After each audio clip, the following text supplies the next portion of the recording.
I bought the cabin on a Tuesday in late September, exactly 1 week after my 57th birthday. The realtor handed me the keys with a smile that said she understood what this meant to me. 35 years of working double shifts at the textile factory, of skipping vacations and brown bagging lunches, of saying no to myself so I could say yes to everyone else. 35 years, and now I finally had something that was mine alone. The cabin sat on the eastern shore of Lake Winona, about 2 hours north of Minneapolis.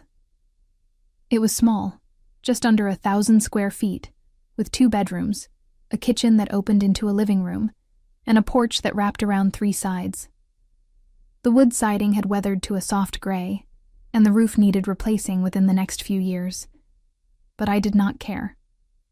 When I stood on that porch and looked out at the water, I felt something I had not felt in decades. Peace. I spent my first week there alone, deliberately. I did not tell anyone except my sister Helen where I was going. I needed this time to be selfish, to wake up without an alarm, to drink my coffee while watching the sunrise paint the lake gold and pink. I needed to remember what it felt like to answer to no one. The cabin came furnished with mismatched pieces that somehow worked together. A floral couch that had seen better days, but was comfortable enough for afternoon naps. A wooden dining table with 4 chairs, one of which wobbled unless you knew which leg to avoid. The bedroom had a queen bed with a patchwork quilt, and the second bedroom held a twin bed and an old dresser. Everything smelled faintly of pine and old books, and I loved it. I spent those first days exploring the property. The cabin sat on 2 acres of land, most of it wooded. A narrow path led down to a small dock where the previous owner had left an aluminum canoe. I did not know how to canoe, but I thought maybe I would learn. The shed stood about 30 yards from the cabin, a sturdy structure with shelves full of gardening tools and fishing equipment I did not know how to use yet. On my 5th day there, I walked into town. The village of Winona Landing was exactly what I had hoped for. A general store, a diner, a post office, and not much else. The woman behind the counter at the general store introduced herself as Betty and asked if I was visiting. When I told her I had bought the old riverside cabin, her face lit up. Oh, the one that belonged to the widow. She loved that place. Lived there 40 years before she moved in with her son. You are going to be happy there, I can tell. Betty rang up my groceries and then leaned across the counter. Fair warning, though. The loons get loud at night and the black flies are terrible in June. But September through May? Paradise. I believed her. I had already fallen in love with the sound of the loons. Their calls at dusk made me feel less alone, though I enjoyed the solitude. For the first time in my adult life, I was not taking care of anyone but myself. My daughter was 32 and married with a good job. My ex-husband had been out of the picture for over a decade. My responsibilities had finally ended, and I could breathe. On Saturday morning, I woke to the sound of tires on gravel. I was not expecting anyone. I pulled on my robe and went to the window, my stomach already tightening with a familiar dread. A silver SUV was parked in my driveway, and my daughter was climbing out of the driver's side. Vanessa looked like she had just stepped out of a magazine. Her blonde hair was pulled back in a sleek ponytail, and she wore white jeans and a cashmere sweater that probably cost more than my monthly grocery budget. Her husband followed her out of the passenger side, his phone already in his hand. His name was Bradley, and in the 3 years since the wedding, I had yet to have a conversation with him that lasted longer than 5 minutes. I opened the door before they could knock. This is a surprise. Vanessa smiled, but it did not reach her eyes. We tried calling, but you did not answer. I left my phone inside. I was down at the dock. This was a lie.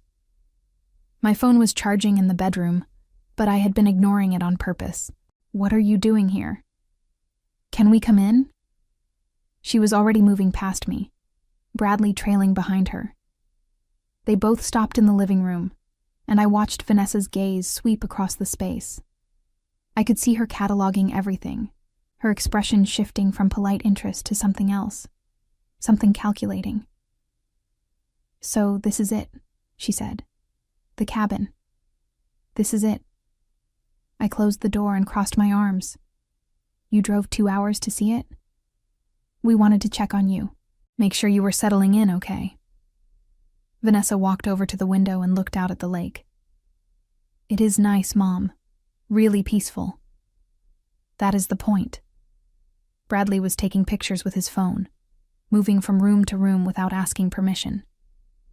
I wanted to tell him to stop, but I did not.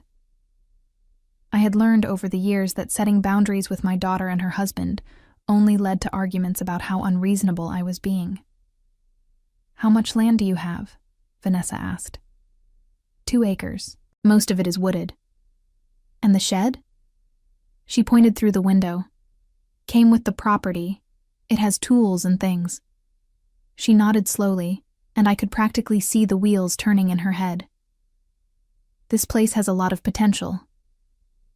Those 4 words made my chest tighten. Potential for what? Just potential. She turned back to face me, her smile bright and sharp. "Anyway, we cannot stay long. We just wanted to make sure you were okay out here all by yourself."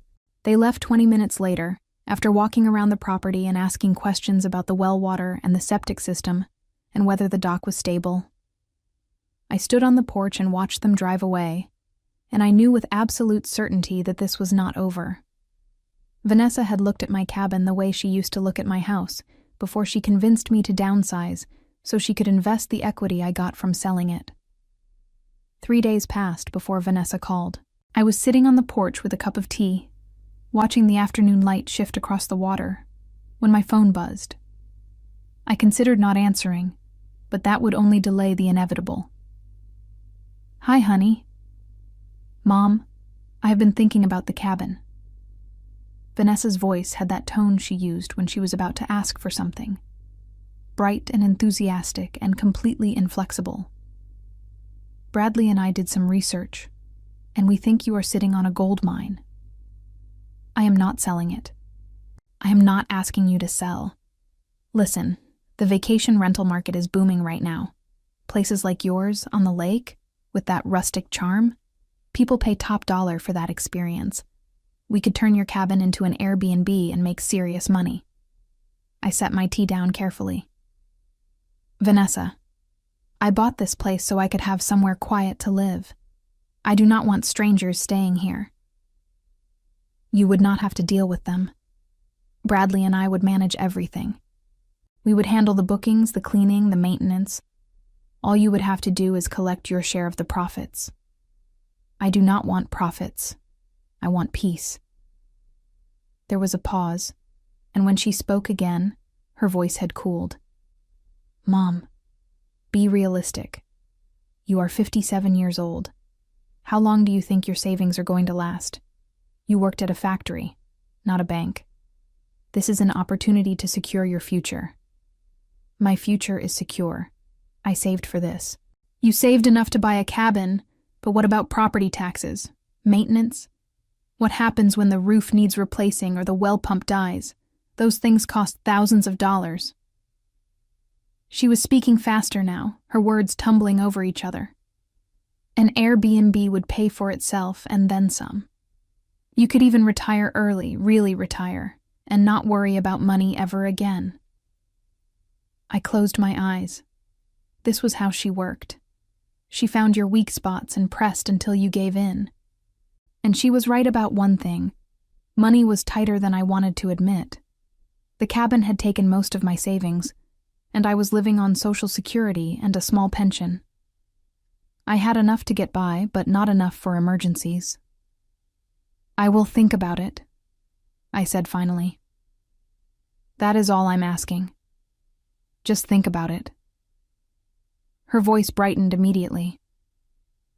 "We could come up this weekend and talk through the details. Bradley has a whole business plan worked out." Of course he did. "Vanessa, I said I will think about it. I did not say yes. I know, but just hear us out, okay? This could be really good for both of us. She hung up before I could respond. I sat there for a long time, staring at the lake and feeling the peace I had found slipping through my fingers like water. They arrived on Saturday morning, just like before. But this time they brought a folder full of printouts and spreadsheets. Bradley set up his laptop on my dining table without asking, and Vanessa made coffee in my kitchen while talking about occupancy rates and seasonal pricing strategies. "Look at these numbers," Bradley said, turning the laptop so I could see the screen. "Cabins like yours rent for $300 to $500 a night during peak season. Even in the off-season, you could get $200 easy. If you rent it out just 20 weeks a year, that is over $40,000 in gross revenue." "Minus expenses," I said. "Minus expenses, sure. But even with a 30% overhead, you are looking at nearly $30,000 in profit. And that is a conservative estimate." He clicked to another spreadsheet. "We put together a renovation plan that would maximize the property's appeal. New appliances, fresh paint, better furniture, professional photos.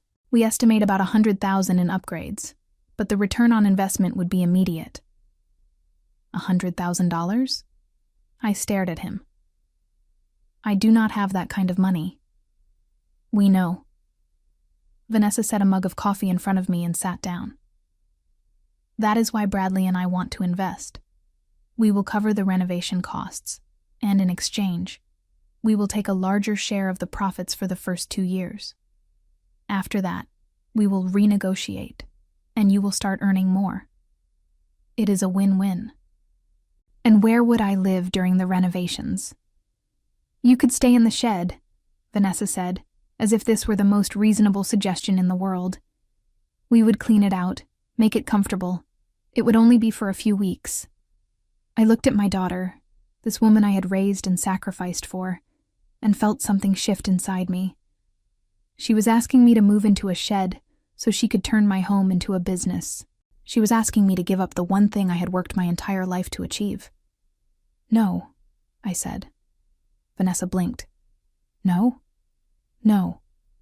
I am not turning my cabin into an Airbnb, and I am not moving into the shed. This is my home." Her expression hardened. "Mom, you are being short-sighted. This is about your future." "My future is living here, in peace, like I planned." Bradley closed his laptop. "With all due respect, you are not thinking clearly. The numbers do not lie. This property is underutilized, and you are leaving money on the table." "Then I guess I will just have to live with that." Vanessa stood up abruptly, her chair scraping against the floor. "Fine. If you want to be stubborn, that is your choice. But do not come crying to us when you cannot afford to keep this place." They left angry, the SUV kicking up gravel as Bradley accelerated down the driveway. I sat at the table for a long time, my coffee growing cold, and tried to convince myself I had made the right decision. But doubt is a persistent thing. Over the next week, I kept thinking about what Vanessa had said. What would I do if the roof needed replacing? What if the well pump died? I had enough saved for small repairs, but anything major would wipe me out. And then what? I would lose the cabin anyway, only I would lose it to the bank instead of to my daughter's business plan. On Thursday afternoon, Vanessa called again. This time she sounded calmer, more measured. "Mom, I am sorry about how we left things. I know we came on too strong." "You did. I just worry about you.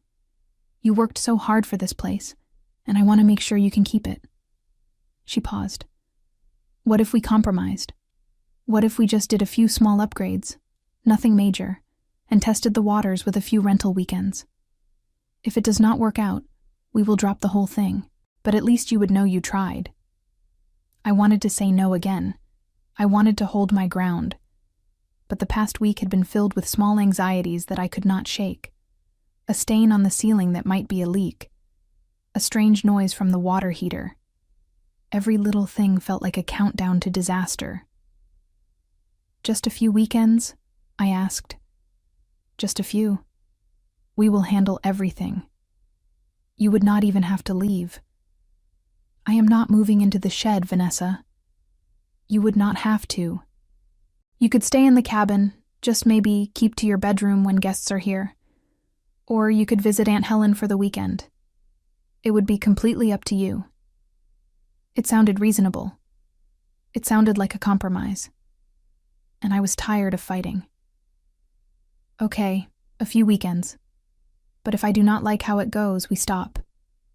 Absolutely. Thank you, Mom. You will not regret this. I already did, but I did not say that. The renovation started the following Monday. Vanessa hired a crew of 3 men who arrived at 7 in the morning with a truck full of tools and materials. She told me the work would take 2 weeks, maybe 3. They would repaint the interior, replace the kitchen countertops and appliances, update the bathroom fixtures, and refinish the floors. Small upgrades, she had said. Nothing major. By the end of the first day, my cabin looked like a construction zone. Furniture was stacked in the bedrooms, covered with tarps. The kitchen was gutted, the old stove and refrigerator sitting on the porch waiting to be hauled away. Dust covered everything. I spent most of the day outside, sitting on the dock and trying to ignore the sound of power tools and men shouting to each other over the noise. On Tuesday, Vanessa showed up with a designer named Crystal, who had opinions about everything. The floral couch had to go. Too dated. The dining table could stay, but they would need new chairs. The bedrooms needed completely different furniture, something more modern and photogenic.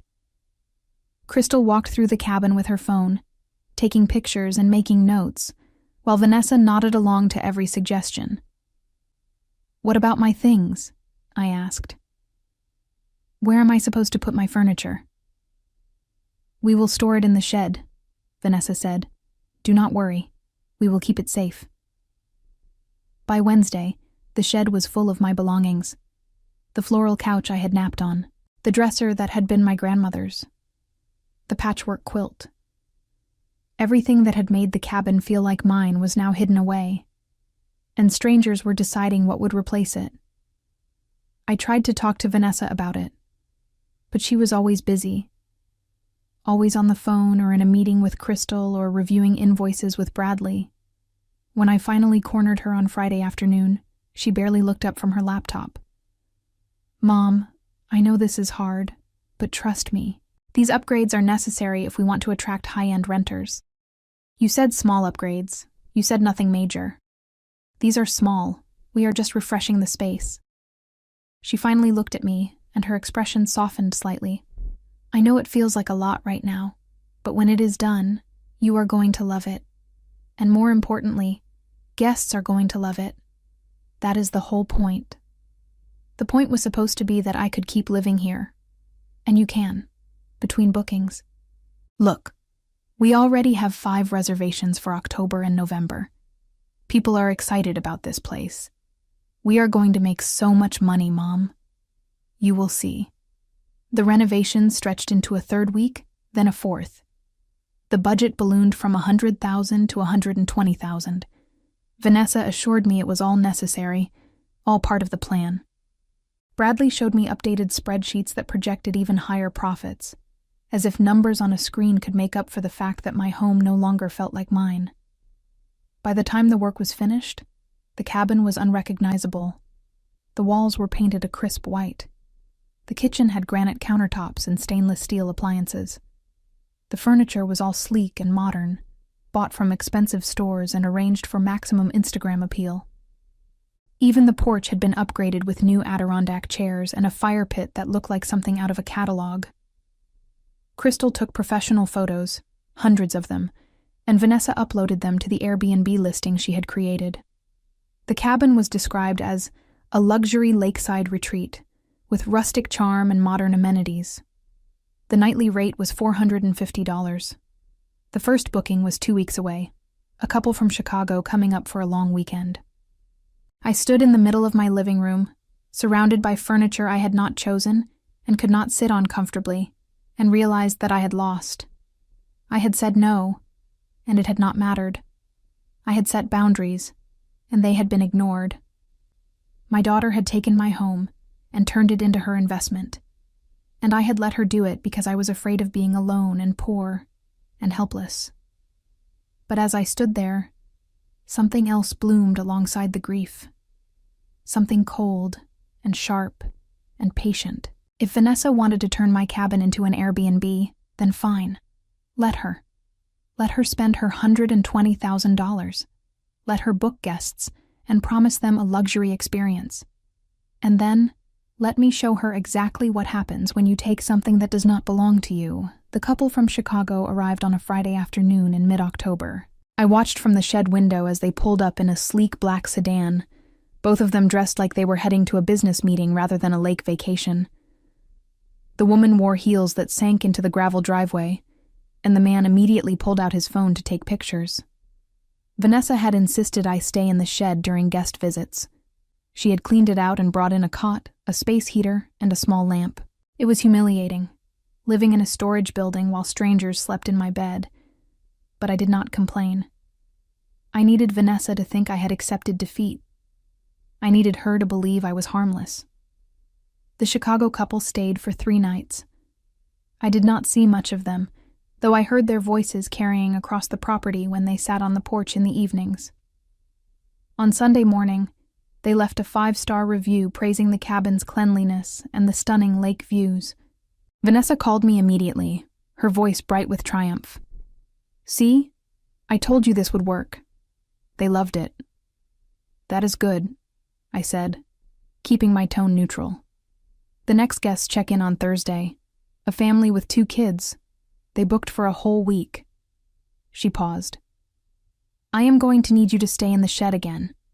I know it is not ideal, but once we get through this first season and start seeing real profits, we can talk about maybe building you a small guest house or something." A guest house, on my own property. I thanked her and hung up before I said something I would regret. That night, I walked down to the dock and sat in the darkness, listening to the loons. The air had turned cold, and I could see my breath. Winter was coming, and I wondered how many more guests Vanessa would book before the lake froze over. How many more times I would be exiled to the shed while strangers enjoyed what I had worked 35 years to earn. The family arrived on Thursday just before dinner time. 2 parents in their 40s, a girl about 10, and a boy who could not have been more than 6. They had a golden retriever with them, which surprised me because the Airbnb listing explicitly said no pets. I watched the dog run around the property, digging in the garden beds and barking at the loons. The family stayed for 6 days. They were loud and messy, leaving towels on the porch and trash in the fire pit. On their last morning, I saw the mother yelling at her children while the father loaded suitcases into their minivan. They left without cleaning up, and when Vanessa arrived that afternoon to prepare for the next guests, I heard her on the phone with the cleaning service, frustrated about the extra work. But they also left a 5-star review. The father wrote that the cabin was perfect for families, and the kids loved feeding the ducks at the dock. There were no ducks. I had never seen a single duck on this lake. But Vanessa did not care about accuracy. She cared about ratings and bookings and the money that kept rolling in. October turned into November, and the bookings did not slow down. Vanessa had listed the cabin as available through December, billing it as a winter wonderland retreat. She bought a fake Christmas tree and decorated the porch with lights. She stocked the kitchen with hot chocolate mix and marshmallows. She created an entire fantasy, and people paid premium prices to experience it. I spent most of November in the shed, living like a squatter on my own property. I kept the space heater running constantly, but it barely made a dent in the cold. I slept in layers of clothing and woke up stiff and aching every morning. When I showered in the cabin's bathroom between guest stays, I saw how thin I had become. My face looked hollow, and there were shadows under my eyes that had not been there before. My sister Helen called one evening in late November. "Fiona, I have not heard from you in weeks. Are you okay?" I almost told her the truth. I almost said that my daughter had stolen my life, and I was too tired to fight back. But Helen would have tried to fix it, and fixing it would have meant confrontation, Lawyers, family drama that would accomplish nothing except making Vanessa even more determined to prove she was right. "I am fine," I said. "Just adjusting to cabin life. Vanessa told me about the Airbnb thing. She said you are making good money." "Vanessa is making good money. I am just along for the ride." Helen was quiet for a moment. "You do not sound fine." "I am tired. That is all." After we hung up, I sat in the shed and stared at the space heater's orange glow. Tired did not begin to cover it. I was exhausted in a way that sleep could not fix. Exhausted from smiling and nodding and pretending everything was okay while my daughter dismantled my dreams piece by piece. But exhaustion can sharpen into something useful if you let it, and I was done being useful to everyone except myself. The next guests were a group of college friends reuniting for Thanksgiving weekend. 4 women in their 50s who drank too much wine and stayed up until 2 a.m. laughing on the porch. I did not mind the noise.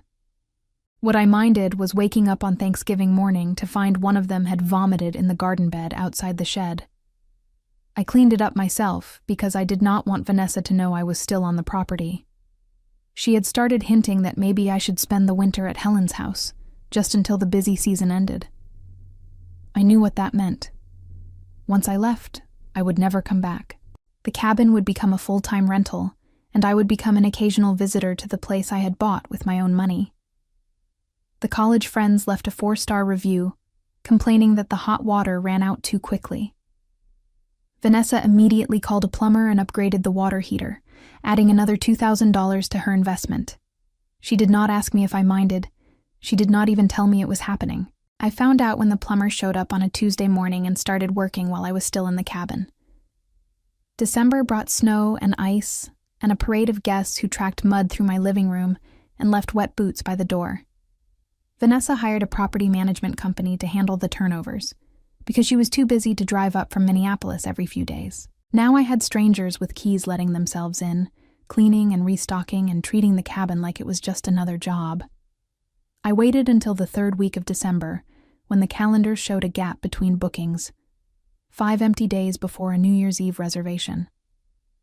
Vanessa was planning to charge $800 a night for that one, capitalizing on people's desire to ring in the new year at a picturesque lake cabin. I had 5 days to make my move, and I knew exactly what I was going to do.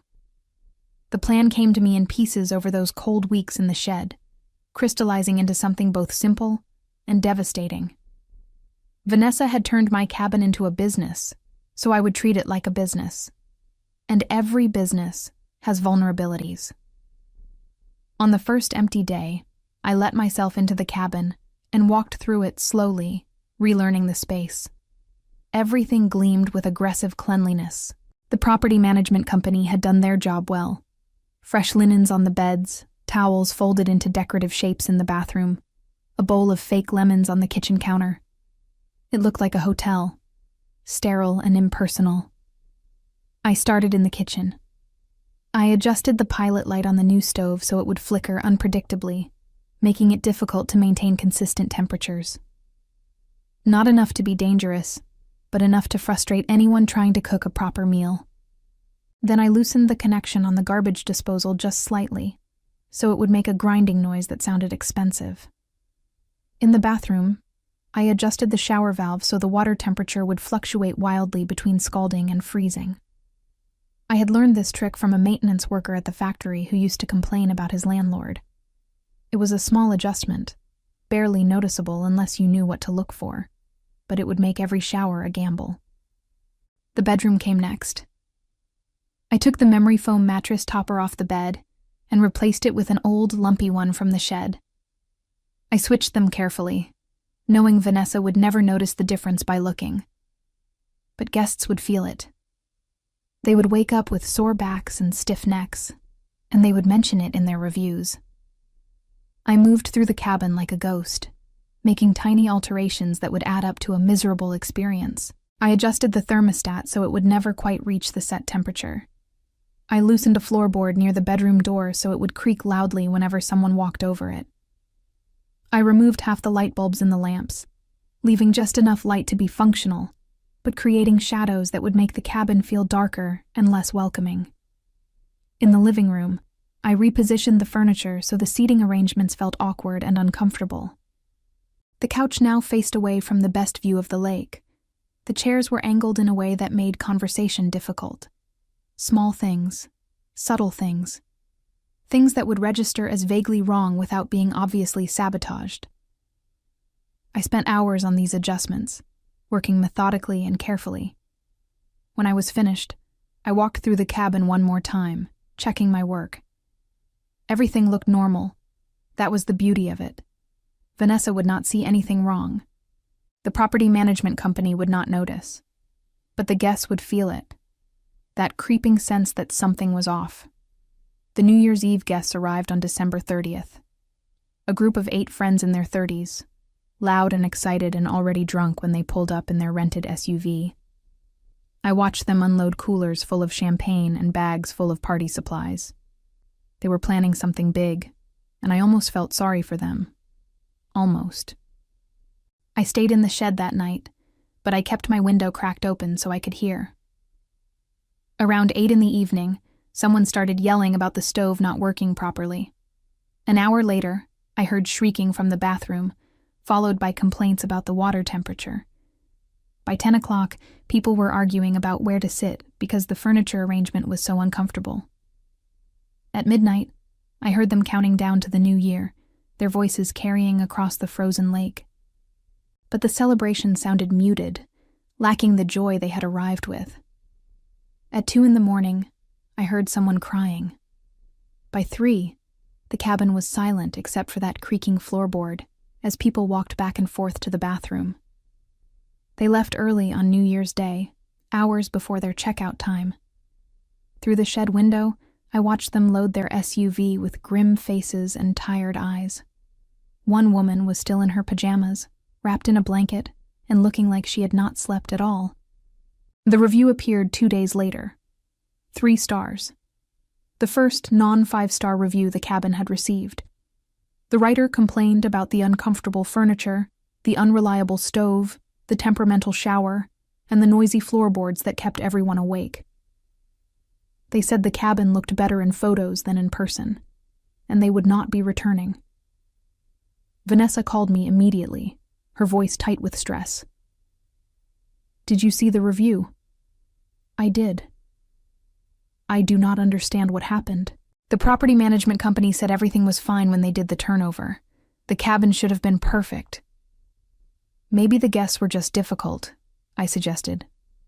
"Maybe." She did not sound convinced. "I am going to have someone come check everything out. Make sure all the appliances are working correctly. The last thing we need is more bad reviews." A repairman came the following week. I watched him inspect the stove, the shower, the thermostat. He scratched his head and told Vanessa everything seemed fine, maybe just normal wear and tear. He tightened a few things, adjusted a few others, and charged her $300 for the service call. But I had already been back inside. While he fixed my earlier sabotage, I created new problems. I adjusted the refrigerator temperature so food would spoil faster.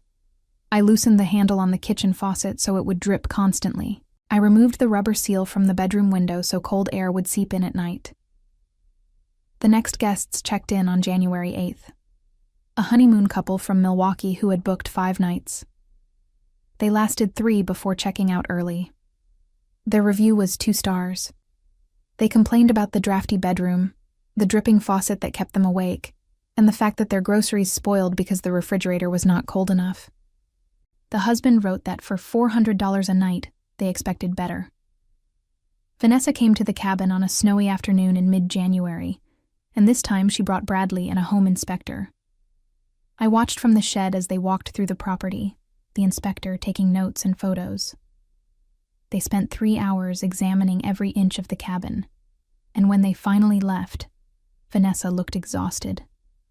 She did not call me that night or the next day. When she finally did reach out, her voice was flat and defeated. The inspector said everything is functional but aging. He recommended about $15,000 in preventive maintenance and upgrades, new windows, better insulation, a complete plumbing inspection. "Are you going to do it?" I asked. "I do not know. We have already put in so much money, and now the reviews are tanking. We have had 3 cancellations this week because people saw the recent ratings." She sighed heavily. "Bradley thinks we should push through, invest more, turn things around. But I am starting to wonder if this was a mistake." I said nothing. I had learned that silence was often more effective than arguing. "I am going to block off February for renovations," she continued. "Get everything fixed properly this time. We cannot afford any more bad reviews." The February renovations cost another $20,000. New windows throughout the cabin, upgraded insulation, a complete overhaul of the plumbing system, professional deep cleaning, and new furniture, because Vanessa decided the current pieces were not comfortable enough. I watched crews come and go, trucks arriving with materials, contractors working in the freezing cold. And while they worked, I planned my next move. The renovations finished in early March, just in time for spring break bookings. Vanessa had reduced the nightly rate to $350, hoping to attract more guests and rebuild the cabin's reputation. She had also hired a new property management company, one with better reviews and more experience. But none of it mattered, because I had become very good at this game. The spring break guests were college students who had pooled their money for a week at the lake. They were young and excited and completely unprepared for what they found. I had spent the previous week making adjustments that the contractors had not noticed. The shower drain now clogged after every use, requiring guests to stand in ankle-deep water. The smoke detector in the bedroom had a dying battery, beeping every 45 seconds throughout the night. The porch steps had a loose board that shifted underfoot, making people feel unsafe. They left after 4 days, forfeiting the rest of their reservation. Their review was 1 star, the first the cabin had received. They warned other potential guests to avoid the property, calling it poorly maintained and potentially dangerous. After that review appeared, the cancellations accelerated. People who had booked weeks or months in advance suddenly found reasons to cancel. Vanessa tried offering discounts and upgrades, but it did not help. The cabin's rating had dropped to 3.5 stars, and in the competitive world of vacation rentals, that might as well have been 0. By April, the bookings had dried up completely. Vanessa stopped calling me with updates, and I knew she was drowning in debt and disappointment. The cabin sat empty most days, no longer profitable enough to justify the property management company's fees. She had invested over $150,000, and she had nothing to show for it except a property that no one wanted to rent. I waited 2 more weeks before I made my move. On a Tuesday morning in late April, I let myself into the cabin and reversed every sabotage I had made. I fixed the shower valve, tightened the faucet handle, adjusted the thermostat back to normal. I replaced the mattress topper with the good one, repositioned the furniture to take advantage of the lake view, and added back all the light bulbs I had removed. I changed the smoke detector battery and tightened the loose porch step. When I was finished, the cabin was exactly as it should have been from the beginning. Beautiful, comfortable, and functional. A place worth $450 a night, if anyone still believed in it. Then I called Vanessa. "I have been thinking," I said, keeping my voice gentle. "Maybe the Airbnb thing has run its course. Maybe it is time to admit it did not work out." She was quiet for a long moment. "I do not know what went wrong, Mom. We did everything right. The photos were professional, the cabin was beautiful, we priced it competitively. But nothing worked. Sometimes things just do not work out, honey. It is not your fault. We lost so much money. Bradley is furious. He thinks I should sell the cabin and try to recoup some of our investment." Her voice cracked slightly. "But I know how much this place means to you." "It does mean a lot to me," I said, "which is why I have a suggestion. What if you signed the cabin back over to me completely? No more Airbnb, no more guests, just me, living here like I originally planned. You could write off the loss on your taxes, and I would take over all the expenses going forward." You cannot afford the expenses, Mom. That is why we started this whole thing. I will manage. I always have. I paused, letting the silence stretch. The alternative is you keep sinking money into a property that is not generating revenue. At least this way you get out clean. I could hear her breathing on the other end of the line, could practically feel her doing the math in her head. She had invested $150,000 into a failing business. She could keep fighting, keep trying to turn things around, or she could cut her losses and walk away. Let me talk to Bradley, she said finally. But honestly, I think you might be right. This has turned into a nightmare. They came to the cabin 1 week later with papers for me to sign. Documents that transferred all responsibility back to me, that released them from any financial obligation to the property. Vanessa looked 10 years older than she had 6 months ago, her face drawn and tired. Bradley would not make eye contact with me. I signed everything without reading it carefully. I did not need to. I knew what it said. The cabin was mine again, completely and totally. All the upgrades, all the renovations, all the money they had poured into the property. Mine. After they left, I stood on the porch and looked out at the lake. The afternoon sun was warm on my face, and the loons were calling to each other across the water. The cabin behind me was better than it had been when I bought it. New windows, new appliances, upgraded plumbing, professional furniture. $150,000 in improvements that I had not paid a single cent for. And all it had cost me was a few months of discomfort and the willingness to fight for what was mine. The first morning after Vanessa signed the papers, I woke up in my own bed for the first time in months. Not the cot in the shed, not a guest bed I was borrowing between bookings, but my bed in my cabin. The morning light filtered through the new windows, warming the room. And I lay there for a long time just breathing it in. I spent that entire day moving my belongings back from the shed.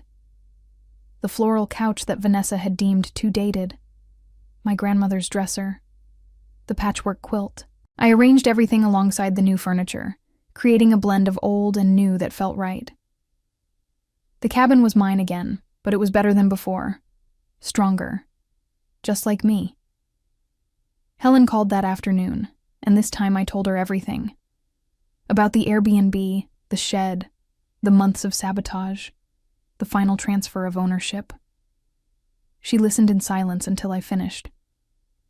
Fiona, that is the most devious thing I have ever heard you do. I know. I am so proud of you. She laughed, a sound of pure delight. Vanessa actually paid to renovate your cabin and then gave it back to you? She did not give it back. I took it back. There is a difference. Still, $150,000. That is incredible.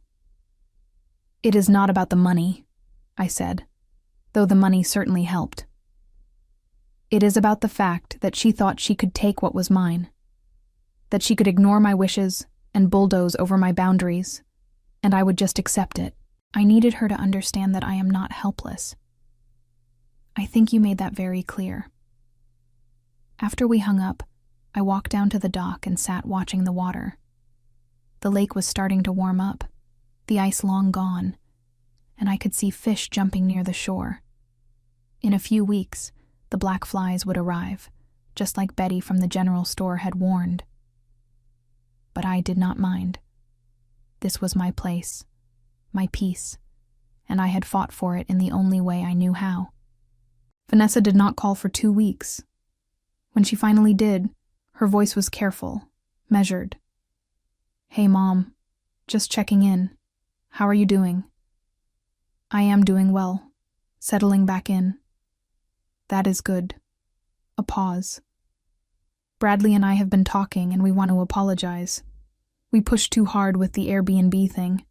We thought we were helping, but we should have listened to you. It was the closest thing to a real apology I had ever received from my daughter, and part of me wanted to accept it graciously. But another part, the part that had spent months living in a shed, could not quite let it go that easily. You did not think you were helping, I said quietly. You thought you knew better than me. You thought because I worked in a factory and you have a business degree that your judgment was worth more than my wishes. Mom, I am not trying to make you feel bad. I just need you to understand something. I worked 35 years for this cabin. 35 years of double shifts and skipped vacations and saying no to myself so I could say yes to you. And when I finally got something for myself, you tried to take it away. Not because you needed to, but because you could. Because you saw potential where I saw peace, and you decided your vision mattered more than mine. The silence on the other end of the line stretched so long I thought she had hung up. Then I heard her inhale shakily. You are right. I am sorry. I know you are. And I forgive you. But things are going to be different from now on. This cabin is mine. My decisions about it are final. If I want your advice, I will ask for it. Otherwise, I need you to respect my boundaries. I can do that, she said. And for once, she sounded like she meant it. We talked for a few more minutes about neutral things, the weather, Helen's new garden, a movie Vanessa had watched. When we hung up, I felt lighter. Not because everything was fixed, but because I had finally said what I needed to say. Spring turned into summer, and I fell into a rhythm that felt like the life I had always wanted. I woke with the sun and made coffee on the porch. I learned to use the canoe, paddling out onto the lake in the early mornings when the water was like glass. I planted a garden using the tools from the shed, growing tomatoes and herbs and flowers that attracted butterflies. Betty from the general store became a friend. She invited me to a book club that met at the library every other Tuesday, and I went despite my initial hesitation. The women there were kind and funny, and they welcomed me without asking too many questions about where I had come from or why I was there alone. I learned the rhythms of the lake, the way the loons called differently depending on the time of day, the way the water changed color with the weather. I learned which neighbors were friendly and which preferred to be left alone. I learned that solitude was not the same as loneliness, and that peace was something you had to protect fiercely once you found it. In July, Vanessa and Bradley came to visit. It was the first time I had seen them since they signed over the cabin, and I could tell they were nervous. They brought wine and flowers, peace offerings that I accepted graciously. We sat on the porch that evening, watching the sunset paint the sky in shades of orange and purple. Bradley apologized properly this time, looking me in the eye and acknowledging how badly they had handled everything. Vanessa cried a little, talking about how stressed she had been, how the financial loss had nearly destroyed her marriage, how she finally understood what I had been trying to tell her all along. I listened and nodded, and did not point out that I had told her from the beginning. Some lessons can only be learned the hard way, and Vanessa had learned hers. She had learned that shortcuts and schemes do not replace honest work, that other people's dreams are not yours to commandeer, that sometimes the best investment is respecting someone else's wishes.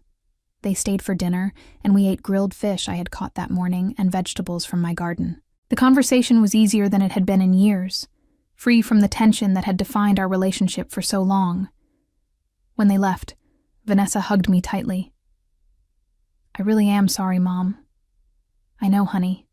We are okay now. And we were. Not perfect, but okay. And okay was enough. August brought the height of summer, and with it came a letter from the county tax assessor. The cabin's value had been reassessed based on the recent renovations, and my property taxes were going up significantly. Not enough to be unmanageable, but enough to require careful budgeting. I called the assessor's office and explained the situation. The improvements had been made without my consent by my daughter for a business venture that failed. Was there any way to contest the assessment? The clerk was sympathetic, but firm. The improvements were made to the property regardless of who paid for them or why. The assessed value reflects the current state of the cabin, not the circumstances around the renovations. I thanked her and hung up. Then I sat down with a calculator and my bank statements and did the math. Even with the higher property taxes, I could manage. The cabin was worth more now, which meant I had more equity if I ever needed to borrow against it. And my expenses were low. I grew much of my own food. I did not drive much. I lived simply. Vanessa called later that week, and I mentioned the tax situation. There was a long pause before she spoke. I did not think about that. I am sorry, Mom. If you need help with the taxes, I do not need help. I can afford them. I just thought you should know that your renovations had consequences beyond the failed business. I really did not think it through, did I? No, you did not. But that is not your fault alone. I should have fought harder from the beginning instead of letting things get as far as they did. I paused. We both made mistakes. The difference is, I am learning from mine. It was a pointed comment, perhaps sharper than necessary, but I needed her to sit with the reality of what she had done, not just to punish her, but to ensure she never did it to anyone else. September arrived with cooler temperatures and the first hints of autumn color in the trees. I had been at the cabin for exactly 1 year, though only the last few months had been spent actually living there. I marked the anniversary by inviting Helen up for the weekend. She arrived on a Friday afternoon with her car full of groceries and a suitcase that suggested she was planning to stay longer than 2 days. I hope you do not mind, but I thought I might stay through Wednesday. It is so beautiful here, and I never take enough time off. Stay as long as you want. I am glad for the company. We spent the weekend cooking together, taking walks around the property, sitting on the dock with our feet in the water. Helen was easy to be around, content to read while I worked in the garden, happy to help with chores without being asked. On Sunday evening, we opened a bottle of wine and she asked the question I had been waiting for. Do you feel bad about what you did? The sabotage? I considered this carefully. No, I feel bad that it had to come to that. I wish Vanessa had listened to me from the start. But do I regret protecting what was mine? Not for a second. Good, because you should not. Helen refilled our glasses. You spent your whole life taking care of everyone else. You earned the right to be selfish about this one thing. It is not even selfish, though. That is what Vanessa never understood. Wanting peace after decades of work is not selfish. It is necessary. It is survival. Well, you survived, and you won. I did not win. I just got back what was already mine. Helen smiled. Semantics. You outsmarted your own daughter and ended up with a cabin worth twice what you paid for it. That is a win in my book. We laughed about it then, about the absurdity of the whole situation, about me living in a shed while secretly destroying my own property, about Vanessa pouring money into a failing business without realizing her mother was the reason it was failing, about Bradley's spreadsheets that never accounted for sabotage. When Helen left on Wednesday, the cabin felt quiet, but not lonely. I had proven to myself that I could live alone, that I did not need constant company or validation. But I had also learned that selectively letting people in, people who respected my space and my choices, made the solitude even sweeter. October brought the anniversary of when Vanessa had first arrived with her Airbnb scheme. I thought about marking the date somehow, but decided against it. The past was the past, and dwelling on it would only steal from the present. Instead, I spent the day winterizing the cabin, draining the outdoor faucets, checking the insulation, stacking firewood under the tarp. The nights were getting cold, and soon the lake would start to freeze. This would be my first full winter here, and I was determined to enjoy it. Vanessa called on Halloween. Bradley and I wanted to invite you to Thanksgiving this year, at our house. We promise it will just be family, low-key, nothing stressful. Can I bring anything? Just yourself. She hesitated. And Mom, thank you for giving me another chance. I know I do not deserve it, but I am grateful. Everyone deserves a second chance, honey. Just not a third one. She laughed. but I could hear the understanding beneath it. She knew I meant what I said. One more betrayal, one more boundary crossed, and we would be done. Not just with the cabin, but with our relationship entirely. Some bridges, once burned, could not be rebuilt. Thanksgiving at Vanessa's house was surprisingly pleasant. Bradley was more relaxed than I had ever seen him, and Vanessa seemed lighter somehow, as if losing the cabin business had lifted a weight rather than adding one. We ate turkey and stuffing and pumpkin pie, and no one mentioned the Airbnb or the money or the months of conflict that had defined the past year. On the drive home, I thought about forgiveness and whether I had truly forgiven my daughter. The answer was complicated. I had forgiven her enough to maintain a relationship, enough to share holidays and phone calls and occasional visits, but I would never forget what she had done, and I would never fully trust her judgment again. Some damages leave scars, even after they heal. December came with heavy snow and temperatures that dropped below zero. The cabin stayed warm thanks to the new insulation and windows Vanessa had installed. I burned through firewood quickly and made a note to order more for January. The expense was manageable, especially now that I was not paying rent somewhere else or supporting anyone but myself. Christmas was quiet. Helen came up for a few days, and we exchanged small gifts and ate cookies and watched old movies. Vanessa called on Christmas morning, and we talked for 20 minutes about nothing important. It was enough. When the new year arrived, I stood on the porch at midnight with a mug of hot tea and listened to the silence. No guests counting down, no parties, no chaos, just me and the lake and the stars overhead. It was perfect. In January, I received a letter from Vanessa, an actual letter, handwritten on nice stationery. She wrote about how much she had learned from the cabin disaster, how it had forced her to reevaluate her priorities and her approach to life. She wrote about going to therapy to work on her control issues and her tendency to steamroll over other people's wishes. She wrote about how sorry she was, not just for the Airbnb scheme, but for years of not really listening to me.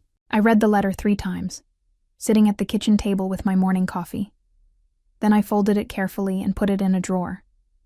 I did not frame it or display it, but I kept it. Evidence that people could change, or at least that they could try. The winter passed slowly, quietly, peacefully. I read books from the library, learned to knit from a tutorial online, took long walks on the frozen lake. I learned to appreciate the stark beauty of winter, the way the snow transformed the landscape into something elemental and pure. In March, as the ice began to break up and the first signs of spring appeared, I received an email from the Airbnb company. They were following up on the listing Vanessa had created, asking if we wanted to reactivate it for the upcoming summer season. I stared at the email for a long moment, then deleted it without responding. Some chapters needed to stay closed. Spring returned with mud and black flies, just as Betty had promised. But it also brought wildflowers and baby ducks and loons returning to nest. I spent my days working in the garden, expanding it to include more vegetables. I was learning to be more self-sufficient, to rely less on trips to town, and more on what I could grow or catch myself. Vanessa visited in April with surprising news. She and Bradley were expecting a baby, their first. She was nervous and excited and wanted my advice on everything from cribs to childcare. I gave it freely, honestly, without holding grudges or throwing past mistakes in her face. Because that was the thing about revenge. It was only satisfying if you knew when to stop. I had taken back my cabin and taught my daughter a lesson.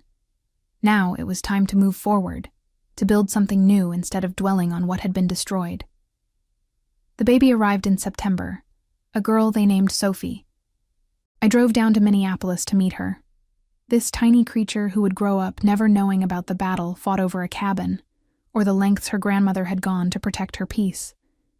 Sophie would know me as the woman who lived by the lake, who grew her own vegetables and told stories about loons and taught her to fish from the dock. And that was exactly who I wanted to be. By the time Sophie turned 1, Vanessa and I had rebuilt our relationship into something healthier than it had ever been.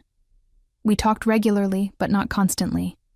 She visited occasionally, but always asked first. She offered advice only when requested, and accepted my decisions even when she disagreed with them. The boundaries I had fought so hard to establish had become the foundation of a better relationship. On a cool October evening, 2 years after I first bought the cabin, I sat on the porch with a blanket wrapped around my shoulders and thought about everything that had happened. The initial joy of ownership, the betrayal of my daughter's scheme, the months of living in the shed while strangers enjoyed my home, the careful sabotage that saved me, the final victory that was really just reclaiming what had always been mine. It had been exhausting and painful, and harder than I ever imagined. But it had also taught me something crucial. I was stronger than I thought, more resourceful, more willing to fight for what mattered. For 35 years, I had been someone who worked hard and kept her head down and let other people make decisions about her life. The cabin had changed that. Or maybe I had changed that, and the cabin was just where it happened. Either way, I was different now. Harder in some ways, softer in others. Less willing to compromise on things that mattered, more willing to forgive when forgiveness was earned. I had learned to protect my peace with the same fierce determination I had once used to provide for my family, and I had learned that sometimes the best revenge was not destroying your enemy, but simply refusing to let them destroy you. Vanessa never fully recovered from the financial loss of the cabin venture. The $150,000 she and Bradley had invested became a cautionary tale in their marriage, a reminder of what happened when ambition overrode wisdom. Bradley held the failure over her for years, bringing it up during arguments and using it as evidence that his judgment was superior. Their relationship grew strained under the weight of that debt and resentment. Eventually, they sold their house in Minneapolis and moved to a smaller place in the suburbs, downsizing their lifestyle to dig out from under the mistakes they had made. Vanessa took a second job to help cover the losses, spending evenings and weekends working when she could have been with her daughter. The lesson she learned was expensive, paid for in money and time, and the slow erosion of her marriage. She never suggested another business scheme to anyone, least of all to me. As for me, I spent my remaining years at the cabin exactly as I had planned from the beginning. In peace, on my own terms, answerable to no one but myself. The lake became my sanctuary, the seasons my calendar, the loons my evening companions. I grew old there gracefully, watching Sophie grow up during summer visits, teaching her to fish and canoe and appreciate silence. When I looked back on the revenge I had taken, I felt no guilt, only satisfaction. I had protected what was mine, and in doing so, I had finally learned to protect myself.